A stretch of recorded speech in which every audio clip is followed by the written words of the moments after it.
there are about, I believe, 60 approximately, give or take, members of the Liquid Federation. And there are things called functionaries within that Liquid Federation which sign off on blocks and enable transactions to happen. So there are 15 total functionaries, and it's a multi-sig of 11 out of 15. So you need 11 out of 15 of these functionaries to sign off in order to enable liquid transactions to happen. So there is trust involved. Al Finney says, I believe this will be the ultimate fate of Bitcoin, to be the, quote, high-powered money that serves as a reserve currency for the banks that issue their own digital cash. Most Bitcoin transactions will occur between banks to settle net transfers. Bitcoin transactions by private individuals will be as rare as ... well, as Bitcoin purchases are today. And he wrote that in 2010. So it's a really interesting Amazing perspective. foresight. He's probably Yeah. Satoshi. Hi, everyone. We have an esteemed guest with us today, Andrew from Gen 3. So, Andrew, can you introduce yourself? Hey, Hazen, thanks for having me on. Yeah, name is Andrew Howard. I'm currently Chief Business Officer of Jan 3, and I fell down the Bitcoin rabbit hole in 2017. And since then, this new / controversial technology has captivated my interest, and it's pulled me in ever since. So yeah, looking forward to having this conversation. Perfect. I saw a lot of talk about liquid Bitcoin. What is this actually all about? Yeah, so liquid Bitcoin is it's commonly referred to as a second layer of Bitcoin. Technically it's called a side chain of Bitcoin, but essentially what liquid is a scaling option for allowing people to transact in more convenient ways with each other. Because Bitcoin itself, what's called on-chain Bitcoin, has a limited amount of transactions that can happen per block. And so this idea of having on-chain Bitcoin as the root or the base of this new financial technology is almost akin to how the internet itself is functioned. So anybody listening to this can look up the OSI model, and what you'll see there is TCP/IP and layers built on top of TCP/IP. So basically, TCP/IP is the standard protocol for communication over the internet, which you and I are using right now to talk to each other over Zoom. And so things like HTTPS, HTML, HTTP, these are layers built on top of TCP/IP, which was actually released in the 1970s. And so again, this is akin to Bitcoin in the sense that TCP/IP was a base layer of the internet released in the 70s. And instead of another protocol being released, which was quicker, faster, whatever, better than TCP/IP, nobody switched to that. We just continued using TCP/IP because of the network effect, the amount of people using it, and then we had other technological advancements built on top of TCP/IP. So it's very similar with Bitcoin adoption in the sense that Bitcoin has the dominant network effect in the cryptocurrency space, and instead of everybody moving to a different altcoin or shitcoin, as some people may call them, we are staying on Bitcoin, and we're developing different layers built on top of Bitcoin or next to Bitcoin, like Liquid, which make it better and smoother to transact with. So that's kind of a very high level view of kind of the scaling concept of Bitcoin and Liquid, and I can get into the details of Liquid as well and what exactly it is if you'd like. Yeah, so how is it different, for example, from something like Lightning? How is it different? Okay, so Lightning, first of all, Lightning is also a good option. There's still a lot of work to do, but if you look at the growth of the Lightning network, it's I believe it's 10x, somewhere around 10x in growth in the last year. So there's a lot of impressive growth in the amount of people using the Lightning network. But so the Liquid network is actually a federation. So there are about, I believe, 60 approximately, give or take, members of the Liquid Federation. And there are things called functionaries within that Liquid Federation which sign off on blocks and enable transactions to happen. So there are 15 total functionaries, and it's a multi-sig of 11 out of 15. So you need 11 out of 15 of these functionaries to sign off in order to enable liquid transactions to happen. So there is trust involved. We talked about Bitcoin itself being a trustless technology, which is the case, but in a scaling solution like Liquid, there are trade-offs, and there is trust involved. You have to trust the federation. However, there are some advantages to this. So first of all, before I begin talking about the But advantages, just to understand something, so anyone can join this federation, or is already like a specific amount of partners or number of partners? well, you need to be vetted. Not everybody can join, but you have to be a reputable company. And for example, Jan3 is a member of the Liquid Federation, the company that I'm chief business officer at. So it's a multitude of companies and organizations in the Bitcoin space. So the member Um, would be running like a validation node, or what is the job of the members of this federation? so the members itself, those are different from the functionaries. The functionaries themselves, they sign off on block/transactions. Members, they have different roles in and of themselves. But I think to take this from a higher level point of view, like I said, there is a degree of trust involved. However, it's not like you should have 100% of your Bitcoin stack in Liquid Bitcoin. So whatever the functionaries are doing, whatever the Federation members are doing, that's a different story. But the key thing to keep in mind here is that just simply for spending, maybe you have $100 in Liquid Bitcoin or something like that, and the trade-offs make sense. So that's one important consideration to have. Now the other one, as far as the advantages are, so a couple things that come to mind. One is confidential transactions, or excuse me, that would say that's the main advantage in my opinion, which has two things. So you don't see the amount of funds being sent. So if I were to send you Liquid Bitcoin or Tether on Liquid or any other asset on the Liquid network, you wouldn't be able to publicly see how much I'm sending to you. So that's a privacy advantage. And then the other one is you wouldn't be able to see the asset type that I'm sending to you. So there are a But lot is it of only for the users transacting, or also for the federation itself cannot see this information? This is for if you go on, for example, the mempool with Bitcoin, you can see the exact amount. You can see, which address is transacting with which address. You can see, obviously, it's Bitcoin. So from a public perspective, all of this information is publicly visible with Bitcoin. And so that's a common misconception that a lot of early adopters had with Bitcoin is that it's completely anonymous, and Bitcoin is not anonymous. It's a public ledger, and everybody's information is publicly available. So that's important because it has to be audited, and you need to have a financial system that can be audited. But in order to have a financial system that can be audited, it's going to have to be publicly available. Hope that answers your Yeah, question. so for the liquid Bitcoin, is it like it's not public, but is it a ledger that's controlled by the federation from which they can see this information, like of the amount and the address and everything, and it's hidden from everyone else? Or is it like an encrypted or something, or like, let's say, like a way of communication that doesn't allow the federation to see this data? Like, can this Okay, so data be harvested basically? the question is, so for example, for confidential transactions, are functionaries themselves compared to everybody else using the Liquid network able to see the asset type and the amount that are being transacted? Yes. Okay, so the answer is no.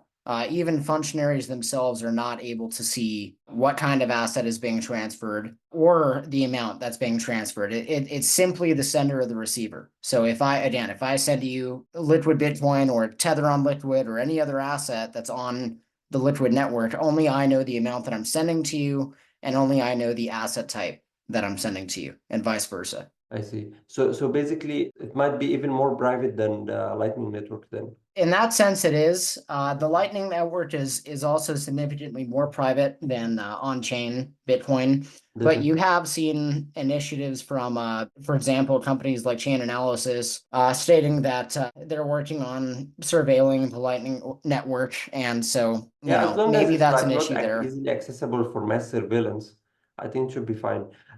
For the going back to the USDT or the assets on the network. So if I understand correctly, like this is something unique to Liquid Bitcoin. Like even I think on Bitcoin itself, you have the Omni layer, right? But maybe like on layer two, like it has like it's almost like a layer two on layer two, or like an asset on layer two, which is the USDT.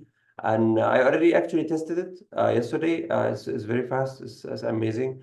So how does this? So basically, you can add any asset, or it has to be approved by federation. Well, I should say, as far as if any asset can be approved, I mean, I personally have not gone through this process myself. I'm more familiar with, the advantages of Tether on Liquid compared to other chains, or some of the main advantages of Liquid itself. But in terms of the process of adding an asset onto Liquid, I'm not sure if I can answer that question, I see. quite So frankly. how about USDT itself? Is it related to the USDT which we are familiar with on the Ethereum network and BNB chain, or is it equivalent of it, or like let's say a pegged to the USDT on the other chains?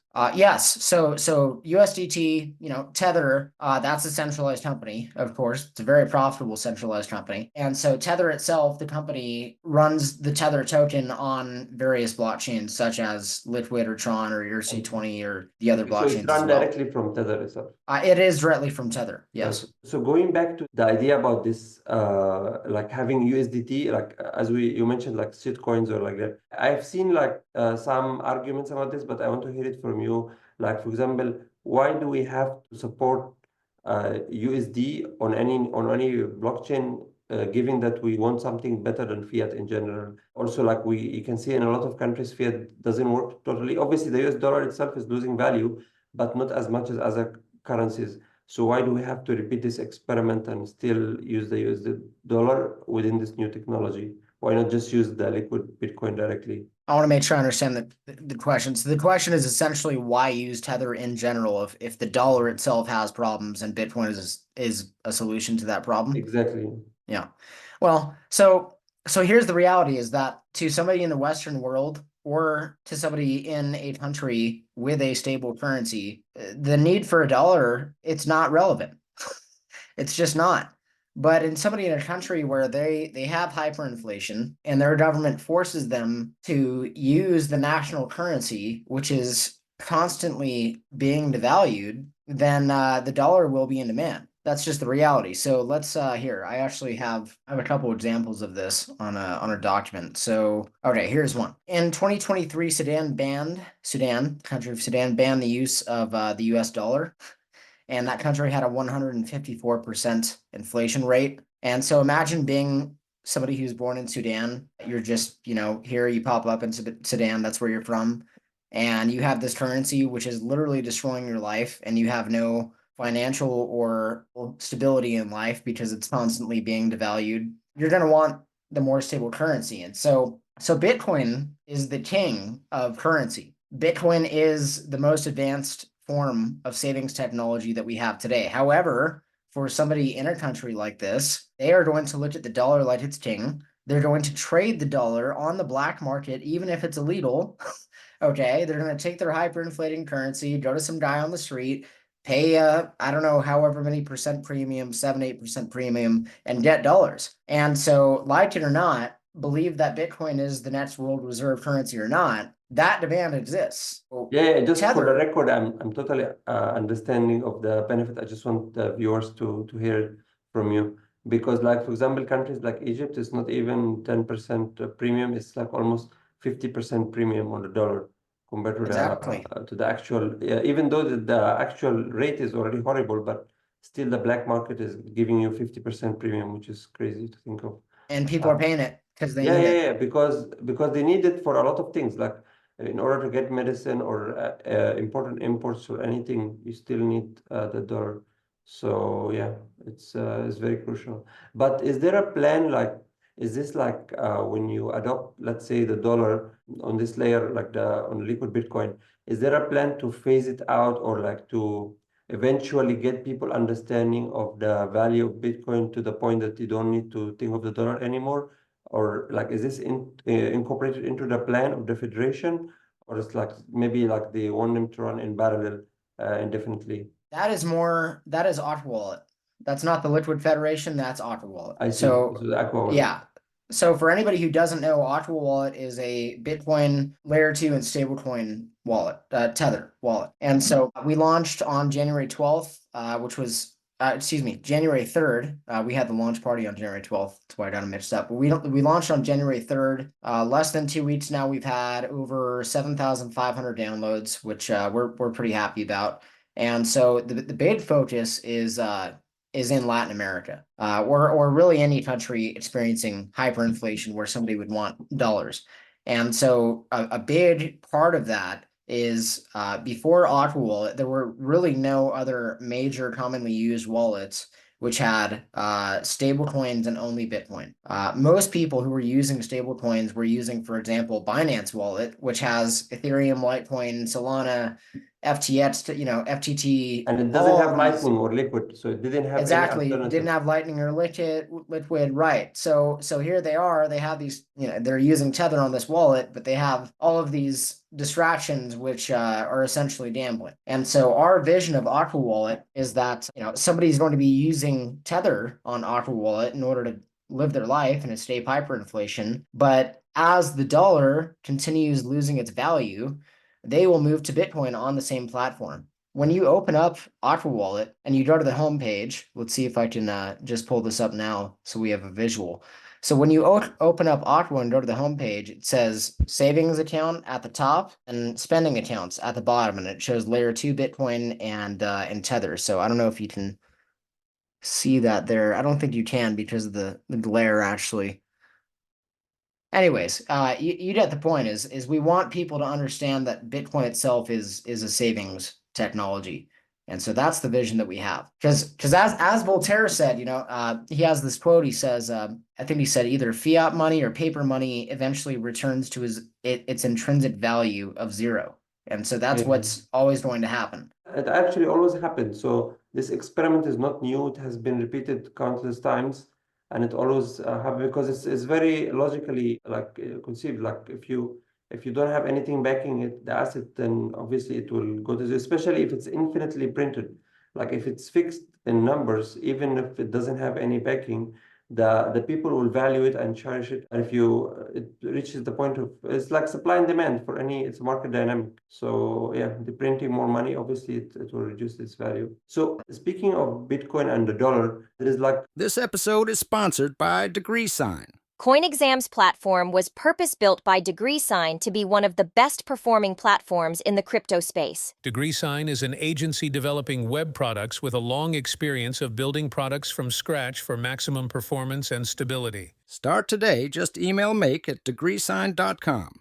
a lot of countries around the world who actually switched completely to the dollar because their currencies are total failure, like El Salvador. Yep. But recently, they are thinking about Bitcoin and even implementing Bitcoin, like El Salvador implemented Bitcoin as a legal tender. So you already went there. So what is the experience like? And also, what do you think about this concept or this phenomenon that countries are adopting Bitcoin as a legal tender? Yeah, so the first part, it's a great point you bring up because countries that experience hyperinflation, they often move to the dollar. That happened with El Salvador. They had a civil war in the early 2000s, and now the country is dollarized. I have multiple friends that are from Venezuela. Venezuela's been experiencing absolutely horrible hyperinflation for the last few years, and the country is basically dollarized as well at this point. Not legally, but it's effectively dollarized for anybody who's living there. And so yeah, this is a very common phenomenon. My experience in El Salvador,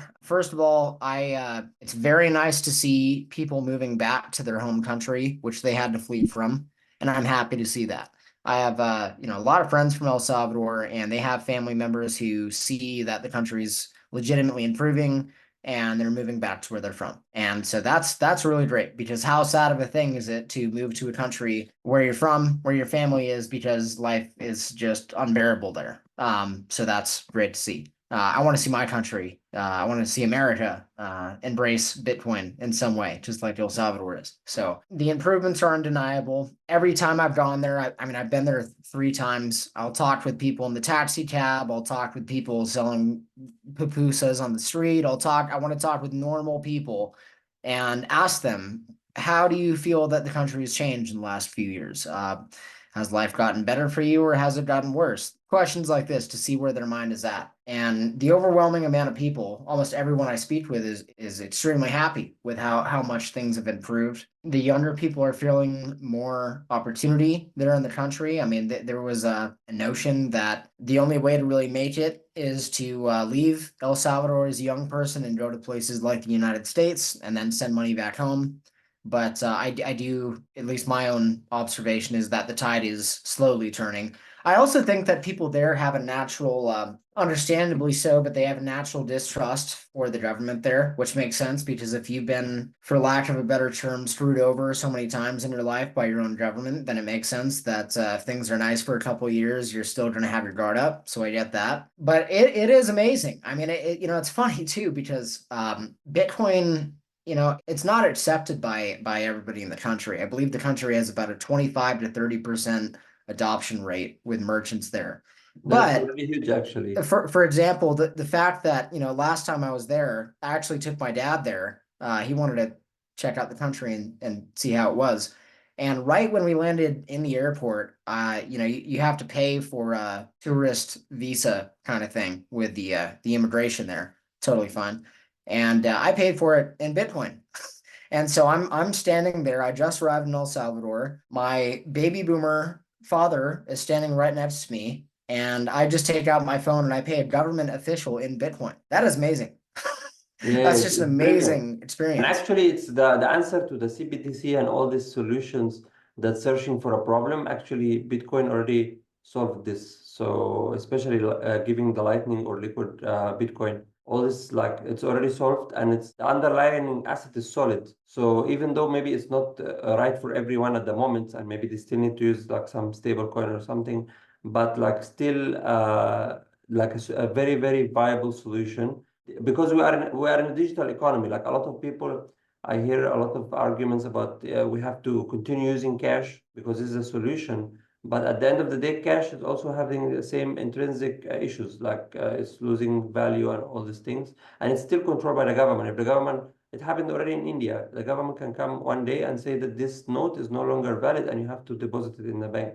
So Right. the only viable solution is actually to embrace technology, adopt a digital solution that's actually fit for the modern world and sustainable. So yeah. That's the scary thing is either way things are moving digital. That's a concern. So Yeah, yeah, either it's a it's concern, but also an opportunity because a lot of the people, like when you think about, like when you mentioned about the infrastructure, for example, for the internet, in a lot of developing countries, instead of going like to put dial-up lines underground and then all going through all this, they went directly into the cell towers to supply 4G and even 5G. So, and even for example, there is another thing which is like the fiber optics, like instead of Mhm. having to dig in the ground, they just fly over this. In the cities, you'll see the fibers everywhere. So they go to the next level directly. So I think this digital adoption, like having a smartphone, you already have a bank in your on your pocket. That's already an advancement in a lot of countries, and in even like developed countries like the US will envy them when they see the ease of it, and the fees also much less, right? Like if you compare it, like if I understand correctly, like in the most of credit cards or debit cards, they charge like sometimes 2% or something like that, which is huge actually. So yeah, for example, in Asia, we don't have this issue much because it's mostly digitalized payments, but still is centralized, right? And it's still based on fiat. But it's like normally if you have 0.5%, it's already too high. Like a lot of sellers don't appreciate it. And even it's instant still. But if you have something that also we didn't talk about also settlement. The difference between fiat and Bitcoin is that Bitcoin settles instantly. So you get this money with you directly. But if you are a It merchant and you depends on are the fee using you're a bank, paying. Yeah. yeah, yeah, yeah. So maybe you can talk about this, like about the settlement layer and how is it different from the fiat? Well, so fiat currency, I could pay you on Venmo, let's say, if you're an American. Americans use Venmo. And maybe you receive the money, but it could take weeks for our banks to sum up on their ledgers. Okay, Andrew Howard sent has in this amount of money, and it's I mean that process takes a lot more time and settlement than it could with Bitcoin. I mean the thing is that Bitcoin transaction fees are only increasing, especially compared to the early days of Bitcoin, where it costed literally just basically nothing to send somebody Bitcoin. I mean, now a lot more people are using Bitcoin, and you have to have the block size smaller for a multitude of reasons, which that's a whole different podcast in and of itself. But yeah, so the settlement times from Bitcoin can be a lot quicker. And it's actually interesting because Hal Finney, he was the first person ever to receive a Bitcoin transaction as one of the most early adopters slash developers in Bitcoin that Satoshi spoke with. He actually has an interesting quote. So I'll tell you what, I'll just, it's a like 3 paragraphs. I'll read this quote right now. It has to do with Bitcoin and settlement between banks. So Hal Finney, here we go. He said, actually, there is a very good reason for Bitcoin-backed banks to exist, issuing their own digital cash currency redeemable for Bitcoins. Bitcoin itself cannot scale to have every single financial transaction in the world be broadcasted to everyone included in the blockchain. There needs to be a secondary level of payment systems which is lighter weight and more efficient. Likewise, the time needed for Bitcoin transactions to finalize will be impractical for medium to large value purchases. Bitcoin-backed banks will solve this problem. They can work like banks did before the nationalization of currency. Different banks can have different policies, some more aggressive, some more conservative. Some would be fractional reserve, while others may be 100% Bitcoin backed. Interest rates may vary. Cash from some banks may trade at a discount to that from others. George Selgin has worked out the theory of competitive free banking in detail, and he argues that such a system would be stable, inflation resistant, and self regulating. Last paragraph. Hal Finney says, I believe this will be the ultimate fate of Bitcoin, to be the quote, high powered money that serves as a reserve currency for the banks that issue their own digital cash. Most Bitcoin transactions will occur between banks to settle net transfers. Bitcoin transactions by private individuals will be as rare as ... well, as Bitcoin purchases are today. And he wrote that in 2010. So it's a really interesting Amazing perspective. foresight. He's probably Yeah. Satoshi. So, but I digress. So Who basically, knows? yeah. So basically, for the difference, actually the very important difference between Bitcoin and banks will still remain that even though we are talking about layer twos are still connected to the chain, to on-chain transactions. So we still have this like this verify or like don't trust verify. So basically, we still have this concept, but with banks, you cannot have this concept because it's not connected at all. Banks can issue loans, basically creating money on the spot, and there is no way to, even if you regulate it, if there is any failure in regulation anywhere, you have like a bubble in the system or you have an issue in the system. But in Bitcoin, even though it's layer twos, it's more flexible. It's still grounded in the base layer. So that's what's crucially different and will make it sustainable. Even though we can have centralized authorities who regulate this second layer transactions, we still be much better off compared to fiat. I completely agree. It would be better off compared to fiat. I mean, it depends. Like Halfed said, some banks are going to be 100% backed by Bitcoin. Others will be fractional reserve. And so if you look at the it's called the free banking system that America had for a large part of the country's history, banks would issue their own notes. And so it wasn't like it was the US dollar for all of America. It was, okay, this note is backed by this bank and it has this amount of gold backing this note. And so if people at the bank were being irresponsible with the loans they were giving, and if they were being, if they weren't being reliable, then you would have a run on the bank and you would have a bunch of people going to the bank saying, hey, I want my gold. And so this would be the equivalent of somebody saying, hey, give me my Bitcoin. And maybe they don't have enough gold to give people or enough Bitcoin to give people.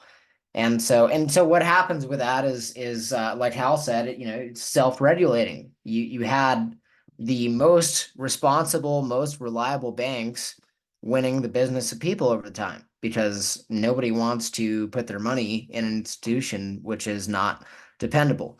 And so this can be a really interesting thing with Bitcoin adoption.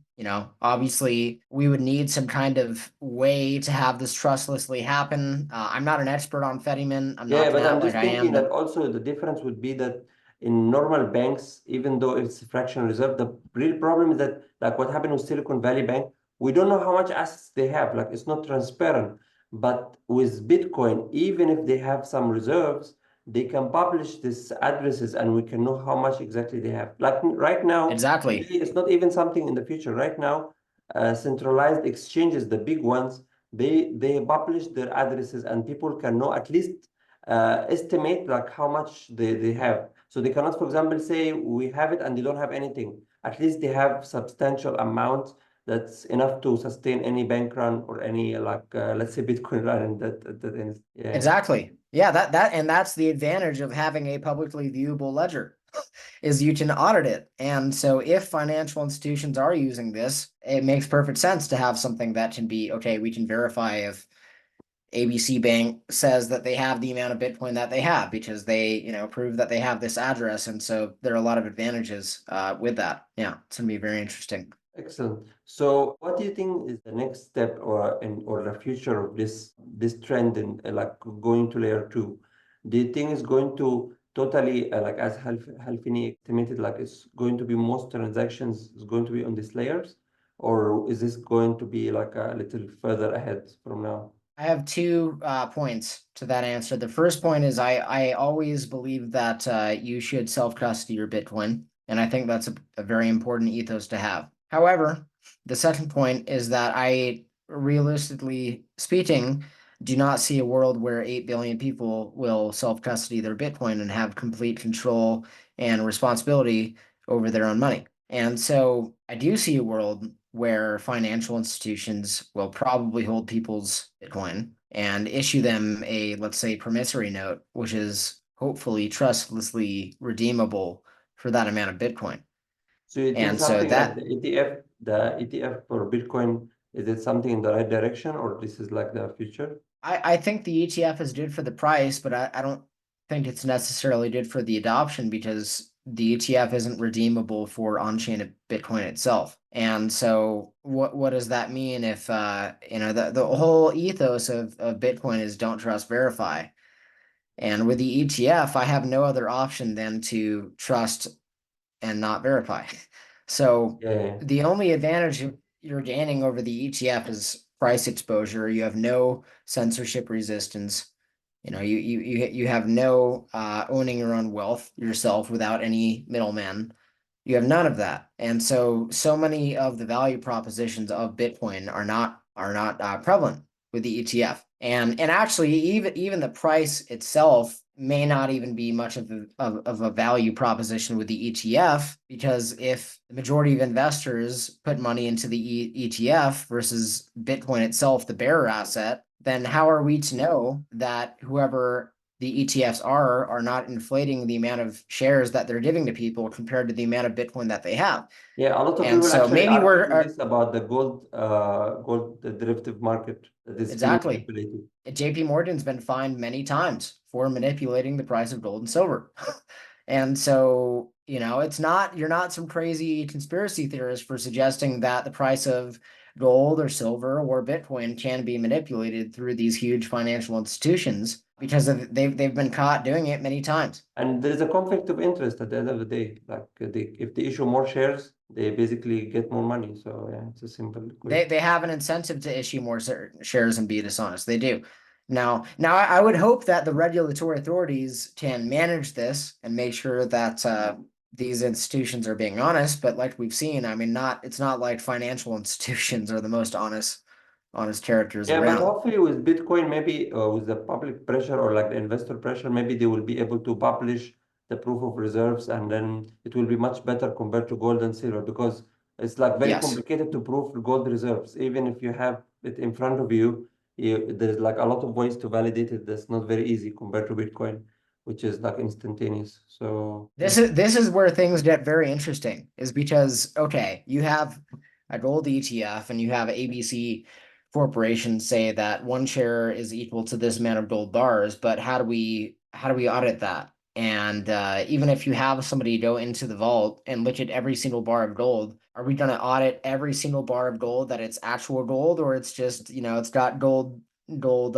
covering, and it's just aluminum inside. I mean, that's happened. I've read an article from a couple years ago where $3 billion of gold was shipped from China to, I forget which European country, but it was all fake gold. And so it's impossible to verify at scale. So Yeah, this now they're getting this even is indeed clever the because, for interesting example, thing about aluminum is Bitcoin. light. They have like these materials that are very similar density to gold, so you wouldn't know unless you drill in it. So it's something very unpractical. Exactly. Right. So this is where things can change a lot with Bitcoin adoption. Absolutely. Perfect. So for you, what's the plan ahead like for the Aqua wallet? What is the direction that you guys going? I'll talk about Aqua. I'll talk about Jan3 in general. I think that's probably a better way to answer the question. So for anybody listening, Jan3 is the company that owns and launched Aqua Wallet. So we have three primary functions or offerings at Jan3. So the first one is nation state adoption and consulting on Bitcoin policy for nation states.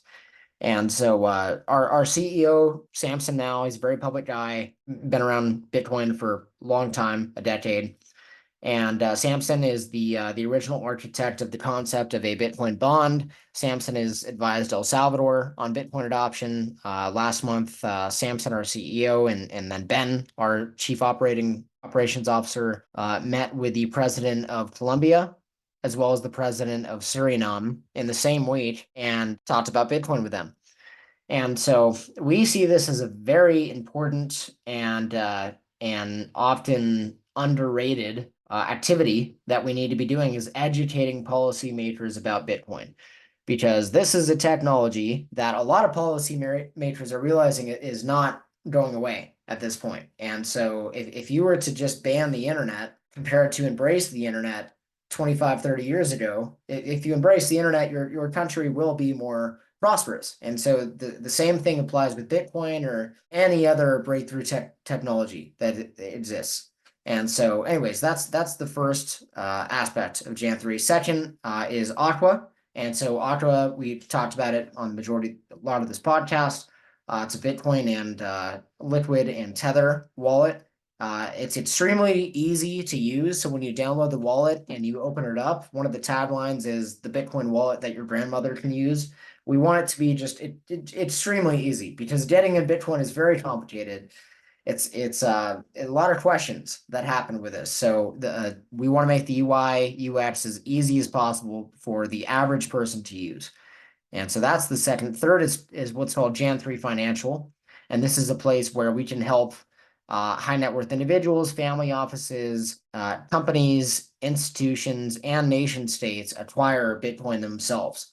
And so we can help facilitate these people acquiring Bitcoin. Is this And like so that's what we're doing in Jan3. over-the-counter transactions? Correct. Via OTC transactions. Yeah. Okay, so how do the people get in touch or like follow up on your content? Is it on YouTube or? Sure. So you can find me on Twitter or X, whatever we're calling it these days, by Andrew_J_Howard. You can look up jan3.com. We're a very public company. We've had a lot of media So appearances. I'll add So the those link to two your ways. Twitter in the bio and the description, and yeah, also the website for Gen3. How about for Aqua? Do you have it on iOS or just Android? It's on both actually. So we Both. initially launched Okay. on iOS, but now we're live on Android as well. Okay, perfect. Just look up Aqua Wallet. And I think you already activated the swap already, right? The swap is already activated. No, not for most. We're still working on that. So January 3rd was a very crucial deadline for us. Yeah. The company is Jan3, January 3rd. For Yeah. anybody that doesn't know, that is when the Bitcoin Genesis block was mined. So the first ever Bitcoin block. And so it was a the very same one that poetic was day sent to to launch Halfpenny from Aqua Satoshi, Wallet. right? Is this the same, like this block, the same one that had the transaction from Satoshi to Halfpenny, right? No, that was actually on January 12th. I see. Was So the this first ever Genesis block Bitcoin was just only by transaction. Satoshi himself, mined by Satoshi himself, and with the one that had the New York Times expert, is it? Yes, that's correct. The chancellor on the brink of second bailout, I believe, was the line. The That other was one is the another Genesis block. The one for Halfpenny transaction is another block. It's not this same block. That's a different block. Yeah, that's on January 12th. Okay. Yeah. Oh, it took some time. Okay, perfect. So Yeah. maybe he's not Satoshi then. Well, Yeah. sure would make sense if he was. Yeah. So yeah, okay. So right now, hopefully, like best of luck with your wallet and Gen 3 mission. It's like very interesting mission and a very unique space and very promising and sustainable space, hopefully. So thank you so much for your time and have a nice rest of your day. Thanks for having me, Hazen.